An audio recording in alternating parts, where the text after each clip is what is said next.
1. Bonjour à tous, bienvenue sur la chaîne YouTube Mécanique Sportive, c'est Nicolas. Aujourd'hui on est sur le stand où il y a Bugatti, des petites un peu plus anciennes, Lamborghini et Bentley. Je vais vous faire découvrir chaque stand du salon comme ça. Alors désolé pour cette petite voix, c'est Andorre avec une tempête de neige qui m'a fait attraper un petit peu froid. Bon, je vous emmène de mon point de vue découvrir ces voitures, les détails un petit peu qu'il y a puisque c'est pas accessible tous les jours. Vous êtes prêts? Allez, c'est parti, c'est moi qui vous récupère. Donc une Bugatti Chiron ici aujourd'hui, comme on peut le voir, full carbone. Alors désolé pour le flickering, ça c'est les LED qui font ça. Et là on peut voir vraiment le détail de cette Bugatti entièrement en carbone. C'est très joli, la finition est excellente. On a toujours les 4 feux ici caractéristiques de cette Chiron. Et derrière on peut voir des plus anciennes. Toujours au centre, un petit peu ce fer de cheval. Très sympathique et toute la carrosserie apparente en carbone. On peut avoir les spécificités ici. Alors non, ils n'ont pas mis le prix, je ne sais pas si on peut bouger. Bon voilà, on voit qu'il y a quand même pas mal d'options, mais ils nous ont même pas mis le prix. Bon, vous pouvez même peut-être pas la commander. Des jantes ici, comme on peut le voir, ajourées. Ça joue également sur l'aérodynamique. Des freins carbone, alors j'adore voir les petites craquelures comme ça sur des freins carbone céramique made in Germany. Et vous savez comment on reconnaît l'usure de freins carbone céramique? Alors je vais vous le dire pour ceux qui ne savent pas, c'est vous voyez ici, il y a marqué minimum weight, c'est lorsque le disque pèse moins de 8 kg 121 grammes, il est à mettre à la poubelle. Donc par exemple on va dire que de base il fait 10 kg, à partir du moment où il fera moins de 8 kg et 121 grammes, c'est-à-dire qu'il sera plus bon, équipé en Michelin. On peut voir vraiment tous les détails sur cette voiture, même les rétros. Carbone, sur l'avant on ne peut pas différencier, on peut le savoir sur le côté ce que c'est. Donc celle-ci c'est une Chiron Sport avec du carbone ici, on voit la différence entre le bleu et le noir. L'intérieur est juste magnifique également. Là on peut voir dans le reflet Rimac, parce que Rimac est juste à côté également. On fera un petit tour pour vous présenter la voiture. On a le Skyview qui est maintenant une option sur les Chiron, où on peut avoir voilà, le toit vitré qui est vraiment très très sympathique. Là on peut voir qu'il y a Lamborghini et Bentley juste après. Je vais vous emmener voir ça également. À l'arrière, on a des jantes énormes et même les freins à l'arrière sont d'énormes 4 pistons, toujours carbone céramique. Et sur la largeur des pneus, j'ai jamais fait attention du combien c'était. Où est-ce qu'on va le trouver celui-ci? 355 à l'arrière. Ouais, pas mal hein. Sur l'arrière, donc comme c'est une Chiron Sport, on a les 4 échappements. Donc ça c'est ce qu'on retrouve seulement sur la Sport, sinon ils sont un petit peu différents. Mais regardez cette arrière avec les extractions d'air derrière les feux, ce grand bandeau directement juste ici. On a la caméra de recul comme on retrouve sur quasiment toutes les voitures. Et cet échappement ici magnifique, sûrement en titane il me semble. Et le diffuseur avec le fond plat juste en dessous. Le logo Bugatti comme ça et petit à petit ça va être amené à disparaître. Ça va être Bugatti écrit en toutes lettres à l'arrière. On a cette partie arrière avec le spoiler ici qui se déploie et qui se range.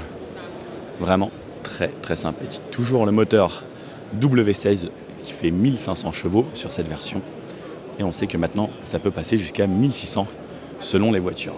On retrouve ici des petites voitures pour les enfants. Vous pouvez acheter ça à vos enfants si vous voulez. Et une voiture mythique. Et on voit qu'elle est assez datée. On voit aux pneus mais surtout à l'intérieur ici. Vraiment bluffant ces voitures. Alors à l'époque ils faisaient des courses avec ça. C'était vraiment des grands fous.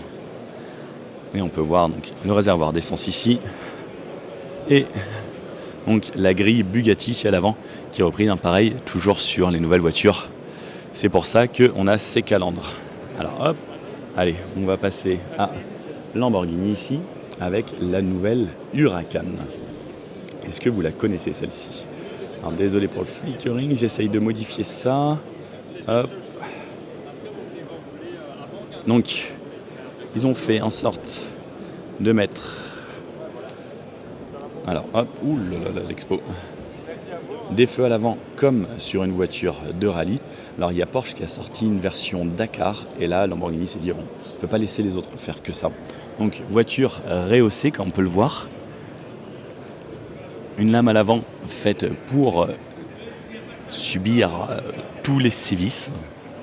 Une sorte de kit large un petit peu à la Liberty Walk comme on peut le voir ici. Donc vissé, très sympathique. Les rétros, comme on a sur une Huracan, des barres de toit. Alors ça, c'est assez impressionnant d'avoir des barres de toit sur une Huracan. Et on a même une entrée d'air, comme sur une vraie voiture de course. À l'arrière, c'est fermé de cette façon. Et ça reste concrètement une Huracan.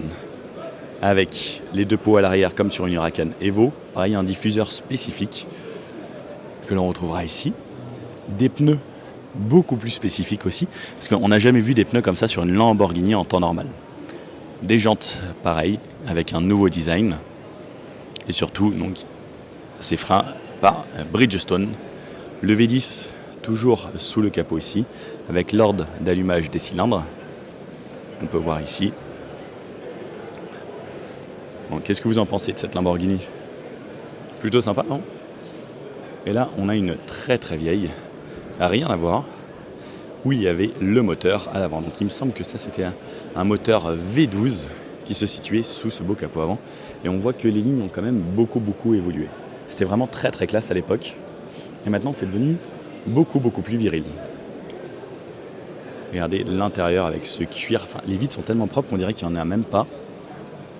Et la classe de cette voiture avec ces petits boutons, tout en métal, en bois, et même ce volant extraordinaire. Donc quand on passe sur l'arrière,